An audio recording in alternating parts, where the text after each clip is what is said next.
Lalu ji power centre नहीं है अब। यह तो सर्वविदित हो गया है पिछले दिनों के बयान से।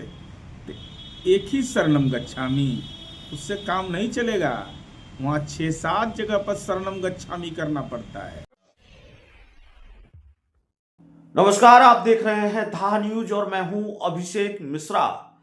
देखिए, पूर्व केंद्रीय मंत्री और राष्ट्रीय लोक जनशक्ति पार्टी के राष्ट्रीय अध्यक्ष पशुपति पारस राजद सुप्रीमो लालू प्रसाद यादव के साथ नजदीकियां बढ़ा रहे हैं।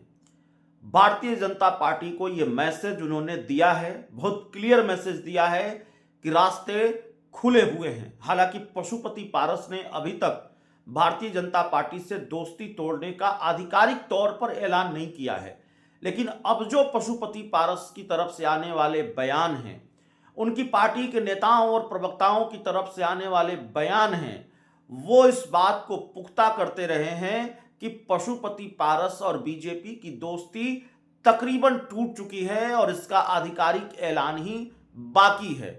रही सही कसर पशुपति पारस और लालू यादव की लगातार मुलाकातों ने पूरी कर दी है।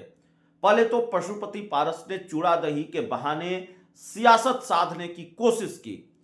पशुपति पारस ने अपने घर पर चूड़ा दही भोज का आयोजन किया और उसके लिए राजद सुप्रीमो लालू प्रसाद यादव को न्योता देने वो खुद पहुंचे।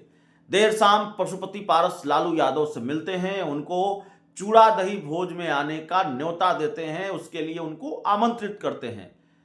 लालू यादव की तरफ अगर पशुपति पारस ने दोस्ती का हाथ बढ़ाया तो जाहिर तौर पर लालू यादव ने उस दोस्ती को स्वीकार भी किया, दोस्ती के ऑफर को स्वीकार भी किया, क्योंकि ये सिर्फ चूड़ा दही के भोज का आमंत्रण नहीं था, बल्कि दोस्ती का ऑफर था। पशुपति पारस का दोस्ती का बढ़ाया हुआ हाथ था, जिसको लालू यादव ने थामा और अपने बड़े बेटे तेज प्रताप यादव के साथ, पार्टी के बड़े नेता अब्दुल बारी सिद्दीकी के साथ पहुंच गए पशुपति पारस के घर पर चूड़ा दही भोज खाने।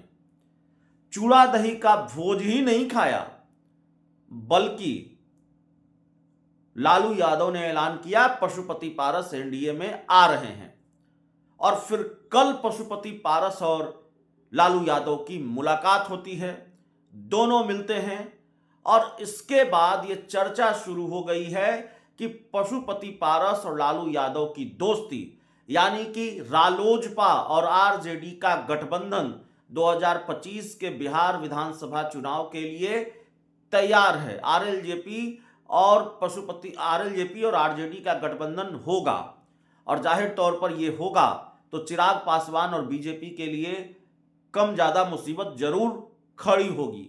लेकिन अब जेडीयू ने दावा किया है, सवाल यह है, जेडीयू के दावे की वजह से सवाल यह है कि क्या पशुपति पारस की बात सिर्फ लालू यादव के साथ दोस्ती गांठने से नहीं होगी, तेजस्वी यादव के साथ भी पशुपति पारस को बात करनी पड़ेगी और दोस्ती पर मुहर तेजस्वी यादव ही लगाएंगे।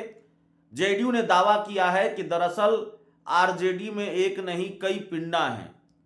जेडीयू के मुख्य प्रवक्ता नीरज कुमार की जो चीर परिचित शैली है, जो चीर परिचित अंदाज है उनका अपनी बातों को कहने का, उस अंदाज में कहा है कि जेडीयू में एक नहीं कई भगवान हैं, कई पिंडा हैं।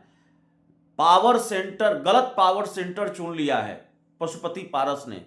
वो लालू यादव की तरफ दोस्ती का हाथ बढ़ा रहे हैं, उनको तेजस्वी यादव की तरफ दोस्ती का हाथ बढ़ाना चाहिए। तेज प्रताप और मीसा भारती की तरफ भी हाथ बढ़ाना चाहिए, उनसे मिलना चाहिए।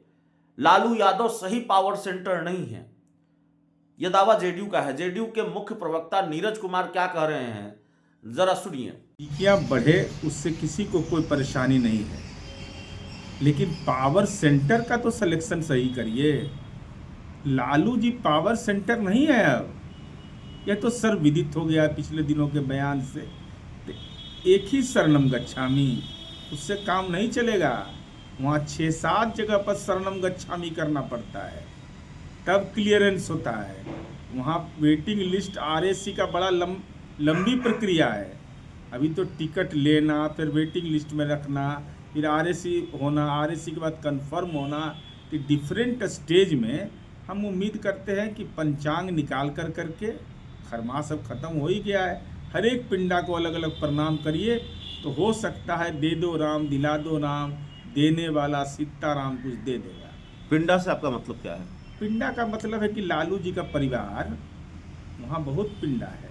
देखे नहीं है क्या क्या हालत होता है, क्या क्या हाल है, देख नहीं रहे हैं। कुर्सी पर बगल बैठ कर करके क्या हुआ अभी मंगनीलाल मंडल जी वाले में, तेजस्वी यादव प्रेस कॉन्फ्रेंस किए और ज्यों ही मालूम हुआ कि तेज प्रताप आ रहे हैं, वे निकल गए।